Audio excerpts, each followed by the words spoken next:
tardes. Es un gran honor poder estar aquí con todos ustedes. Ya los agradecimientos de rigor a los organizadores, a la Secretaría y a todos los equipos de alumnos, estudiantes y graduados y profesores que están trabajando en este equipo de acciones por la memoria en nuestra facultad. Creo que hay que celebrar, digamos, una política de la Universidad Nacional de La Plata de tener políticas de memoria para los derechos humanos, verdad y justicia realmente interesantes, y que nuestra facultad haya tomado, tal vez un poco tardíamente, pero lo haya hecho con el compromiso de tantos compañeros. Esta labor también es algo para destacar, y es un orgullo poder aportar, participar mínimamente de este proceso. También, bueno, es un orgullo también compartir con él, con mis compañeros que estamos vinculados al derecho social en la facultad hace muchos años.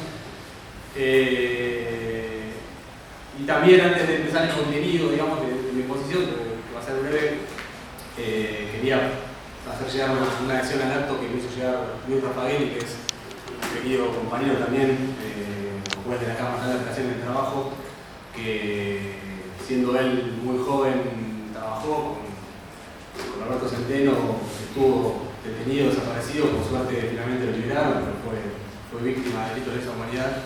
Iba a estar presente y finalmente no pudo llegar, así que me llamó y me pidió expresamente que manifestara su adhesión, y así lo hago, y espero que en alguna oportunidad lo podamos convocar. Bueno, como comentaban mis compañeros y colegas, el tema es fundamental, ¿no?, para entender un montón de cuestiones vinculadas al derecho social que tenemos ahora, y que obviamente no nació, digamos, por generación espontánea, sino que es todo el derecho en general, pero muy particular pasa esto en el derecho del trabajo, digamos, un producto de conflictos históricos políticos que se va decantando, se va condensando en determinadas regulaciones jurídicas. Y mi exposición va a tener un poco a mostrar cuál fue el sentido originario de la sanción de la ley de contrato de trabajo y por qué, con qué medios y en qué dirección fue reformada esa legislación por la dictadura militar, por la dictadura cívico-eclesiástica militar en el año 1976, como una de sus principales prioridades. Esto lo explicó muy bien Juan Amestoy. No es casualidad que una de las primeras tareas del ámbito legislativo, más allá de sus siniestras tareas en materia política y liberación de derechos humanos, en materia legislativa, lógicamente con el Congreso intervenido, sin que funcione la separación de poderes con esta Constitución, la dictadura no por casualidad tomó como prioridad reformar antes que ninguna otra la legislación laboral, ¿no? Y dentro de esa legislación laboral, particularmente la ley de contrato de trabajo. Es interesante hacer unas breves palabras iniciales sobre cuál es el sentido de haber sancionado una ley de contrato de trabajo, ¿no? Que no había necesidad de reformar esa ley de contrato de trabajo cuando la dictadura usurpó el poder por la fuerza de las armas. Estaba claro desde el punto de vista que, creo que todos sabemos esto, la ley de contrato de trabajo tenía 1 año y medio de vigencia cuando la dictadura rompió el poder por la fuerza. La ley había sido sancionada en septiembre de 1974 y el 23 de abril de 1976, fíjense, apenas ni siquiera había llegado a pasar un mes del golpe de Estado, y ya se vio en la necesidad la dictadura de reformar esa legislación que, insisto, tenía 1 año y medio de vigencia.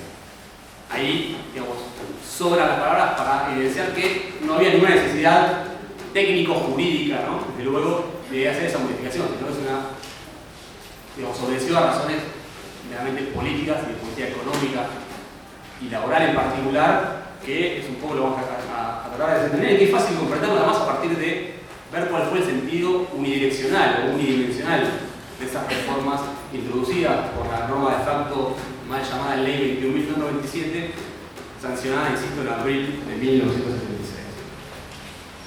La ley de contrato de trabajo había sido sancionada en 1974, y esto por ahí no es tan conocido para los que no son especialistas en derecho del trabajo. Fue la primera ley laboral general de la historia de la Argentina.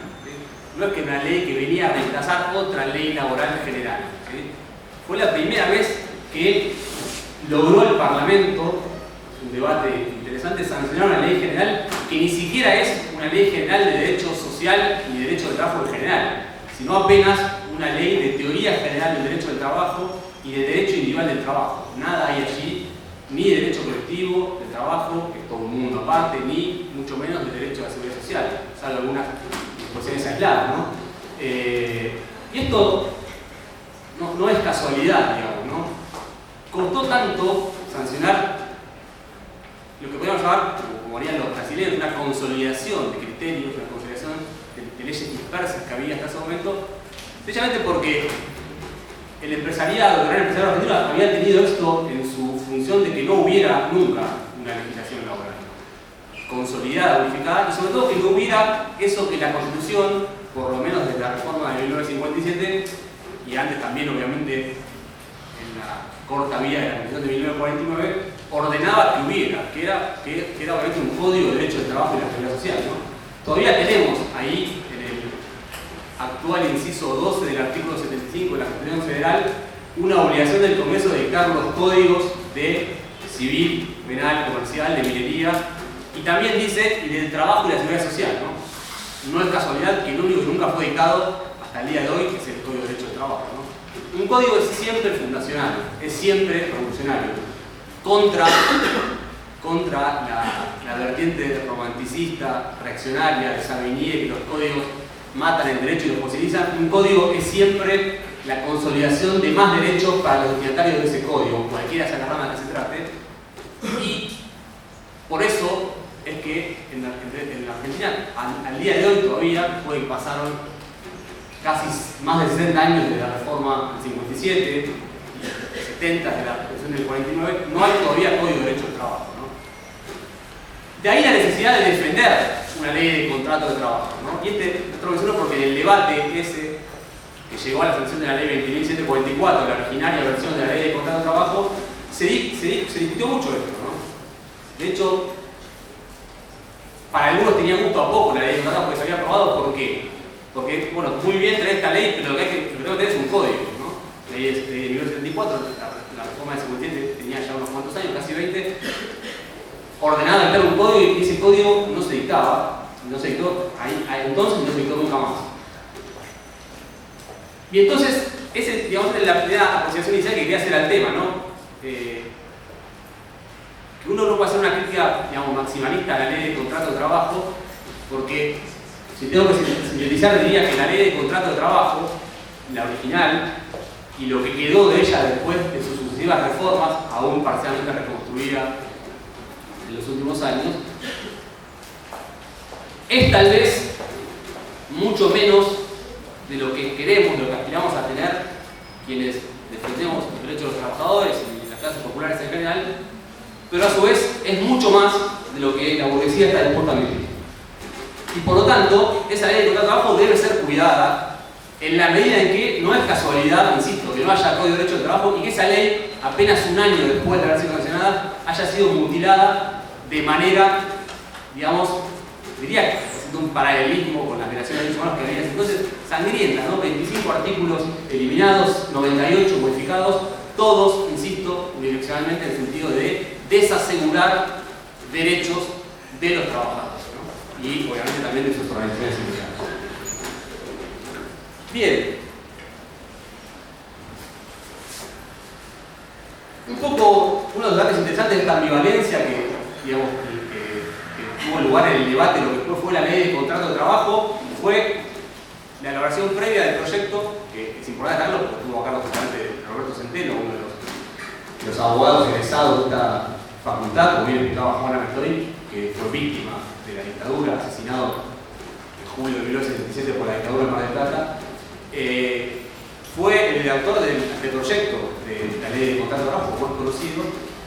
Sin embargo, lo que es menos conocido es que esa paternidad que todos le atribuimos no le fue atribuida en el momento de la sanción, ¿no? Él había sido autor del proyecto, abogado de la CGT, abogado de varios sindicatos importantes. Lo dijo Juan también, un periodista de formación clásica, más bien ortodoxa. Él se autodefinía siempre como alguien de tercera posición. Sin embargo, la ley, esto lo decía siempre un gran maestro de todos nosotros en el derecho de trabajo de la facultad, como José May, lo que hizo entero fue una gran tomar como gran cantera los criterios más avanzados de la jurisprudencia de la época, de la Cámara Nacional del Trabajo, de la Suprema Corte de la Provincia de Buenos Aires, y tomar los mejores criterios para lograr esa especie de consolidación de leyes, ¿no? Y uno de los debates más interesantes que se dio en ese marco fue el debate sobre el derecho a la estabilidad laboral, ¿no? Un tema muy importante, con el cual Oscar Sass acá ha trabajado muchísimo y ha dado sentencias muy importantes. Y ahí había una posición de máxima. Toda esta discusión venía de un debate académico en un congreso de 1973 en Villa Carlos Paz, en Córdoba. Ahí Moisés Meik, este gran jurista, había definido la posibilidad de consagrar la estabilidad absoluta en la ley de contrato de trabajo que se estaba empezando a debatir. Centeno había tenido ya una reunión con el presidente Cámpora meses antes discutiendo este tema. La posición contraria pretendía, cualquier coincidencia con los tiempos actuales no es mera coincidencia, directamente no garantizar ninguna protección y establecer una especie de fondo de cese de empleo, que lo que tenemos hoy para que conocen el derecho de trabajo en la industria de la construcción. Es decir, cuando un trabajador es despedido, no se le paga indemnización, sino que se va pagando su propio despido a partir de aportes periódicos que hace en una libreta de fondos de empleo, que es lo que la reforma laboral saliente del Poder Ejecutivo Nacional pretendía hacer aprobar el año pasado, la reforma laboral que quería discutir. Y en ese contexto Centeno lo que, como posición intermedia, introdujo en el anteproyecto de lo que después fue la ley de contrato de trabajo, una posición intermedia que sostenía, está bien, estabilidad sí, pero cuando sea garantizada por ley especial o por convenio colectivo de trabajo. Para los trabajadores, o los sectores, los colectivos de trabajadores que lograran negociarla con las cámaras empresariales respectivas o en alguna ley específica, como había habido para los trabajadores bancarios y de seguros, por ejemplo, se garantice por estatuto profesional, es decir, por ley especial, pero no por ley general, porque no había consenso del empresariado para arribar a esa solución. Esa posición, la posición intermedia de Centeno, tal vez no la de máxima, como hubiesen aspirado otros, pero vuelvo a lo que dice Currado, ¿no? Esta ley es una ley menor de la que aspiramos, pero mucho mayor de la que están dispuestos a tolerar los empresarios. Y entonces, ni siquiera esa posición intermedia de Centeno llegó a la sanción de la ley, ¿no? La propia mayoría peronista de la Cámara de Diputados eliminó esa regulación en la cual se necesita estabilidad por ley o por convenio colectivo y simplemente quedó lo que se denomina doctrinariamente como la estabilidad impropia, es decir, el trabajador injustamente despedido tiene derecho apenas a ser indemnizado, más no a pedir la nulidad del despido y a ser reincorporado, que es lo que debería ser una verdadera estabilidad del despido, ¿no? Marco ese ejemplo como uno de los ejemplos más interesantes del cual fue la tensión o las tensiones implícitas en la acción de esa ley, que después iban a explotar cuando la dictadura de Cumpiera usurpara el poder en marzo del 66 y se iban a ver plasmadas en esta reforma regresiva e inconstitucional de la ley, así llamada ley 2197 norma de FAO.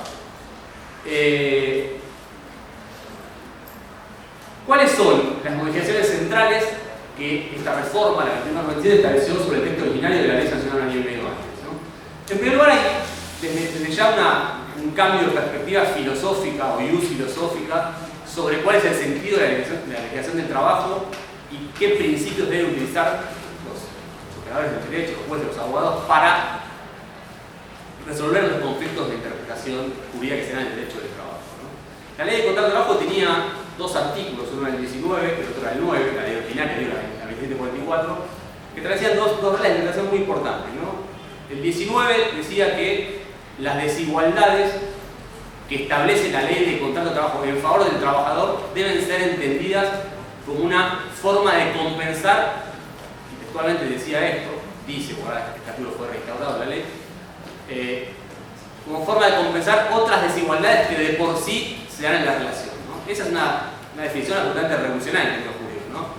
El derecho al trabajo, esto sabido, no es una disciplina de compensación, pero parte de reconocer que el orden social que regula es injusto, intrínsecamente injusto, y viene a compensar esas desigualdades con desigualdades de signo contrario. Ese es el sentido del derecho al trabajo. Para la dictadura eso es intolerable, sostener eso es intolerable. Es un artículo que no tiene aplicación directa, es para interpretar, ¿no? Pero bueno, obviamente lo derogó desde un punto de vista claramente ideológico. No se puede sostener que las relaciones laborales son desiguales y por eso hay que compensarlas con medidas compensadoras, signo opuesto por el derecho del trabajo. Y el segundo principio estaba en el artículo 9 de la ley de contrato de trabajo, el denominado principio del dubio pro operario, interpretación en caso de en favor del trabajador, porque la ley originaria, y esto había sido una gran innovación de Centeno, establecía que ese principio individuo propietario se iba a aplicar también para solucionar conflictos de prueba y de hechos, no solamente para interpretar el derecho. Es decir, cuando un juez tenía dudas sobre si el hecho se había probado o no, o tenía dudas de cómo había que valorar la prueba, estaba obligado a fallar en favor del trabajador. Esto también fue derogado por el artículo 97, y en ambos casos, estos dos artículos fueron parte de las reformas que volvieron a ser reinstauradas en el texto vigente de la Ley de Contrato de Trabajo. En el 2008 y en el 2010 se mencionaron dos leyes, no recuerdo los números, que devolvieron esos artículos. En el artículo 9, actualmente vigente, y en el artículo 17 bis, incorporado en el año 2010. ¿No? Pero fíjense cómo esas pautas interpretativas y filosóficas, como decía, eran intolerables para un gobierno de ese signo político y ideológico. Y voy a leer textual, voy a repetir, leer textual cuál es el fundamento, digamos, de la exposición de motivos de la 2197, ¿no? Una norma de facto.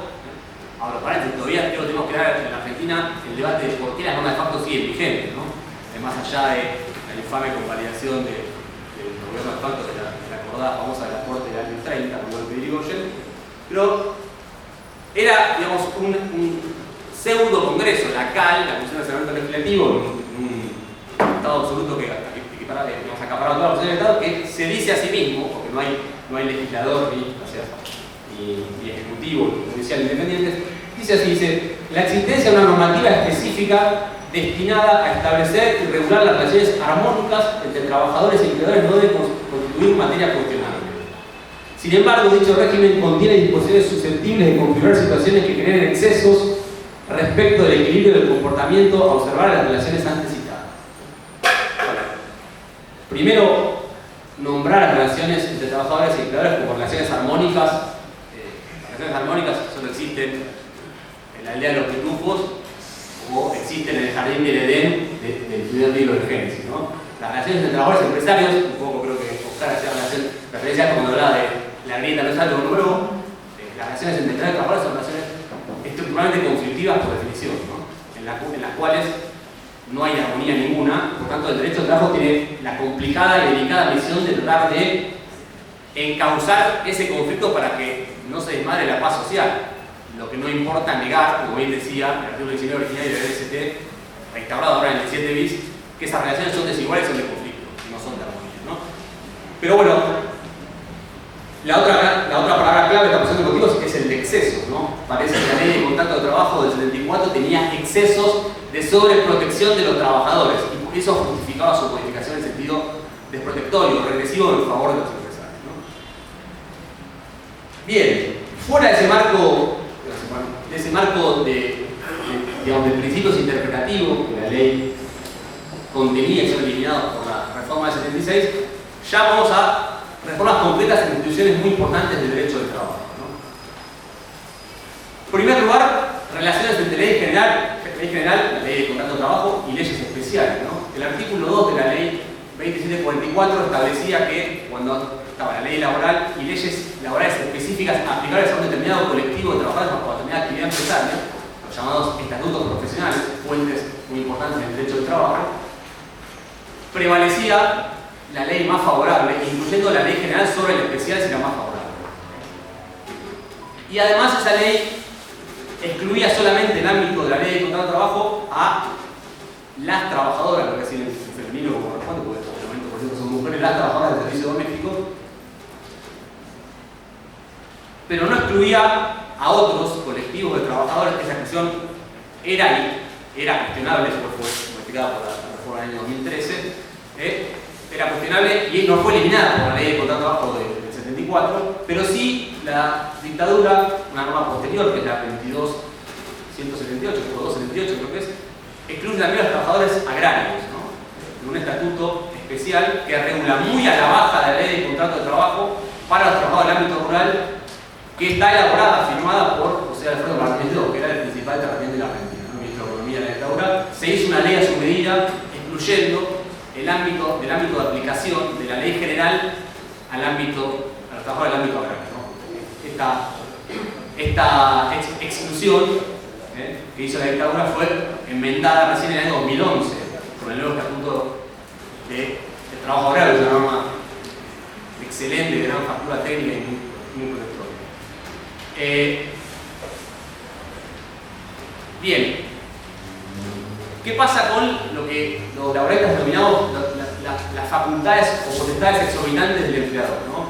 Toda legislación laboral en los órdenes socioeconómicos capitalistas consagran con mayor o menor intensidad ciertos poderes en favor del empresario para asegurar justamente la protección del trabajo, que es lo que percibe una empresa privada en el orden basado en la propiedad privada de los medios de producción. Entre ellas, su principal entidad, dos. Una es lo que se denomina ius variandi, o poder del empleador de modificar de manera unilateral ciertas condiciones del contrato de trabajo. Y otra es el poder disciplinario, el poder que tiene el empleador de aplicar sanciones o correcciones disciplinarias a un trabajador que incumple alguna obligación en el marco del contrato de trabajo. Bien. Más allá de que esos poderes son ontológicamente cuestionables, ¿no? En el sentido de que si partimos de la base, y así parte de nuestra afiliación, de que la relación laboral está regida jurídicamente por un contrato, es difícil sostener que en un contrato se den poderes tan fuertes a uno de los contratantes, ninguno de los cuales actúa en interés público, son dos sujetos privados, el trabajador y el empleador, y sin embargo, la mayoría de las legislaciones laborales, insisto, con mayor intensidad garantizan esos poderes. Pero el tema es no tanto la discusión sobre si deben estar o no garantizados o consagrados en favor del empleador, sino cuáles son los límites que son le imponen.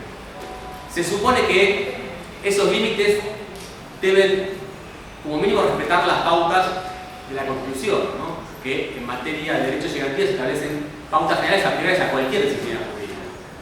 Bueno, si uno lee hoy la ley de contrato de trabajo vigente actualmente, en muchos aspectos esas garantías no existen.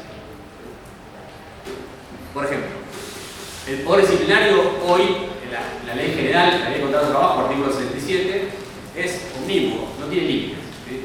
Es decir, no se garantiza ni siquiera a un trabajador al que es acusado, imputado por el empleador de haber cometido una falta disciplinaria el derecho de defensa. Esto no era así en la ley original. El artículo 71 de la ley 2744 ponía como condición de validez de la aplicación de sanciones disciplinarias por parte del empleador el derecho a ser oído por el trabajador. Si el trabajador no era oído, entonces la sanción era inválida y podía ser decretada judicialmente sometida. Otro tanto con las sanciones previas aplicadas al trabajador. Hoy en día la ley de contrato de trabajo, y esto fue modificación de la reforma de dictadura no desandada por ningún gobierno posterior, permite que un trabajador sea sancionado haciéndosele valer sanciones que fueron aplicadas previamente. ¿Qué quiero decir con esto? Un trabajador fue sancionado hace 3 años por una suspensión disciplinaria, es sancionado 3 años después por el empleador y hace valer aquella suspensión que le aplicó antes, sumada a la cual para, por ejemplo, justificar un despido por justa causa. Eso era imposible de que fuese aplicado de esta manera en la ley original, porque la ley establecía un plazo de caducidad de 1 año para hacer valer esas sanciones por el empleador posteriormente, de manera tal que había un límite concreto a el no bis in idem, es decir, a no castigar como vez al trabajador por un hecho que ya fue oportunamente, muy entre comillas, porque el juez es el empleador, juzgado y castigado, ¿no? Fíjense cómo acá el sentido de la reforma de la dictadura es constituir un empleador que es un leviatán absoluto, es decir, no tiene ningún límite de ningún tipo en su poder absoluto al interior de la relación de trabajo, lo cual va en línea en el ámbito del derecho individual con las severas restricciones que muy bien explicó Juana Bertoy que había en el derecho colectivo, porque un trabajador, ¿qué protecciones puede tener cuando un empleador avanza en sus derechos? La primera y principal es la respuesta colectiva, el colectivo que lo defiende. Pero en su defecto, si no actúa el colectivo, tiene que tener también la herramienta de defensa, de autodefensa individual, ¿no? Por ejemplo, limitando el poder del empleador a través de la decisión de un juez que pueda invalidar una suspensión si el trabajador no fue oído, o si le pretende hacer valer una sanción que ya le fue aplicada previamente. Bueno, todo esto fue eliminado de raíz por la reforma del 76, justamente con este objetivo. el señorío, como me explicaba Oscar, una frase desafortunada que hizo referencia de un político que no nombró, que yo voy a nombrar, que fue Balbín, cuando habló de aquella caracterización de los obreros, ¿no? como subversivos industriales. Entonces, esa era la reforma principal, es que tuvo un claro sentido de eliminar garantías al interior de las relaciones de trabajo. Y dentro también de estas potestades exorbitantes, como anticipaba, tenemos que ir al ius variandi, ¿no? Las leyes laborales en general le reconocen al empleador una cierta potestad de modificar de manera unilateral ciertas condiciones del contrato que en teoría al menos fueron bilateralmente pactadas. En la medida en que se respeten ciertos límites, establece actualmente el artículo 66 de la ley de contrato de trabajo, como viene en el caso, profundizar en el tema, pero lo cierto es que cuando esos límites se transgreden, ¿sí? La ley de contrato de trabajo original, la 2744, establecía como derecho del trabajador dos posibilidades muy importantes. Una era considerarse despedido con derecho a ser indemnizado, y la otra, que es la más importante, era la de resistir ese ius variandi ilícito o abusivo mediante una acción judicial sumaria de reinstalación o restablecimiento de las condiciones alteradas ilegalmente. Si al trabajador le bajaban el sueldo de manera unilateral, o lo cambiaban de lugar de trabajo, o le ampliaban la jornada de trabajo de manera unilateral, el trabajador podía ir a un juez que inmediatamente tenía que resolver el caso en acción sumarísima, y si se verificaba esa violación de los límites del ius variandi, doblegaba la voluntad del empleador ordenándolo a restablecer las condiciones contractuales alteradas. Esta última alternativa fue eliminada por la reforma de 21.297 del 66, porque obviamente otra vez, ¿no? Implicaba en la visión autoritaria de las relaciones laborales que traducía la ideología de esta reforma un límite intolerable para ellos al poder mínimo absoluto del empleador adentro de las relaciones de trabajo, ¿no? Siempre cuando hablo de este tema, lo citó Oscar y lo voy a citar yo, hay que citar, obligado a citar al gran jurista italiano, a Roberto Bobbio. Bobbio decía siempre que la gran promesa incumplida de las democracias liberales burguesas es que la democracia se detiene siempre en la puerta de las empresas. Hay democracia de ahí para afuera, a veces ni siquiera, ¿no? Pero aún cuando haya democracia formal, la democracia formal llega hasta la puerta de la empresa. En la empresa para adentro no hay democracia, se hace lo que dice el empleador, ¿no? Aunque sea ilegal, aunque sea autoritario, aunque sea violatorio de derechos humanos. Bueno, a rajatabla imponía esa ideología, esa reforma, ¿no? ¿Cómo va a poder doblegarse judicialmente por un obrero lo que un empresario decide? Entonces eliminó, derogó la posibilidad de que esos trabajadores restableciesen judicialmente las condiciones alteradas por la orden de un juez. Esta es una de las modificaciones que correctamente fue restablecida normativamente, en este caso en el año 2006, por la ley 26.088, se restableció la posibilidad que tiene el trabajador que vea alteradas sus condiciones contractuales de manera ilícita por el empleador en ejercicio abusivo y variante, de accionar judicialmente por la restauración de las condiciones. Y además la ley ahora obliga al juez a suspender la modificación y límite, es decir, ni bien recibe la demanda, mientras se está en acción sumarísima, lo cual es una protección muy importante en clave de democratizar las acciones de trabajo. Finalmente voy cerrando porque ya me ha pasado el corazón verde, así que no tengo mucho más tiempo. Quería hacer una mención, hay otras modificaciones que son importantes también, pero son estructurales. Sí, muy importante, algo que hizo Juan Amestoy, sobre la regulación que hacía la ley de contrato original sobre el derecho de huelga. En los artículos 243 a 245 de la ley 2744, que en este caso literalmente no hubo ninguna modificación, sino que fueron arrasados de un plumazo, ningún otro artículo quedó después de la reforma del 76, no fueron modificados regresivamente, sino que literalmente fueron derogados sin ningún tipo de regulación complementaria o sustitutiva. Y esos artículos establecían con muy buen criterio dos o tres reglas fundamentales, ¿no? La primera era que la huelga no extinguía el contrato de trabajo, sino que meramente lo suspendía, lo que legitimaba que los trabajadores pudiesen recurrir a ese derecho, ¿sí?, sin correr el riesgo de sufrir la extinción del contrato de trabajo. Estaba legitimada, que es hacia la esencia del derecho de huelga, que va muy bien a Amestoy, autotutela de los trabajadores garantizada por el Estado Social de Derecho. El segundo artículo refrendaba esto de manera más enfática al señalar que nunca, en ningún caso, o sea, actualmente en ningún caso puede ser causal de despido participar en una huelga, salvo que se demostrase una justa causa de despido en los términos del artículo 266, que es el actual 245, es decir, el despido, el actual 245 con el despido con causa de justificación. Y el tercero, además, establecía la posibilidad de que, el 245, establecía la posibilidad de que los trabajadores reclamasen los salarios por los días de huelga en la medida que se demostrase que la huelga hubiese sido provocada por el empleado. Esta discusión que todavía no está saldada, la mayoría de la doctrina sostiene que el trabajador que va a la huelga hoy ejerce un derecho, pero no tiene derecho a cobrar salarios, tiene derecho a suspender el contrato, pero no acordar los salarios por día de la huelga. Era muy opinable, la comparto obviamente, pero abrumadoramente mayoritaria la jurisprudencia. Bueno, esa ley daba un marco para que esto no pudiese ser de esta manera, ¿no? Segundo corazón. Segundo terror. Me parece, para cerrar, dejo de lado otras modificaciones importantes. La prescripción era de 4 años, uno de 2, se contaba de la expresión del contrato, no de la crédito segregado, una forma muy importante que regresiva la dictadura, pero me quería detener en esta última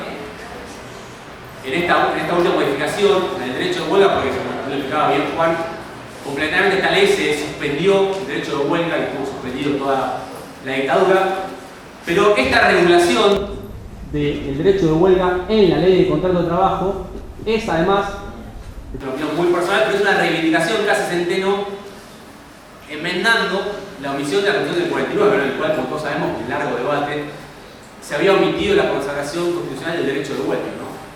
Un error que con el tiempo, de manera muy noble, el propio Arturo Sampay, gran mentor de aquella reforma, hizo una autocrítica muy grande sobre ese gran error de no incluir el derecho de huelga en la Constitución del 49. Los obreros terroristas lo sufrieron arduamente en los años 50, después de la mal llamada Revolución Libertadora. Y es una enmienda muy interesante que Centeno le hace a la omisión de la Constitución del 49, consagrando el derecho de huelga, una regulación muy importante en la propia ley de contrato de trabajo. Cierro aquí la exposición, no sin antes decir que, como muy bien lo explicaban mis compañeros que me precedieron previamente, estudiar estas cuestiones, reforzarlas, es un ejercicio de memoria para con los compañeros injustamente desaparecidos, secuestrados, asesinados y violentados sus derechos humanos, sino también que es un ejercicio para el hoy, ¿no? Porque aunque algunos, como bien explicaban al inicio de las exposiciones, quieran utilizar eufemismos, ¿no? Estamos volviendo a golpes de Estado clásicos en la región, como ocurrió en Bolivia actualmente en estos días. Por lo tanto, esto no es meramente un ejercicio de memoria, sino un ejercicio de tener las herramientas para que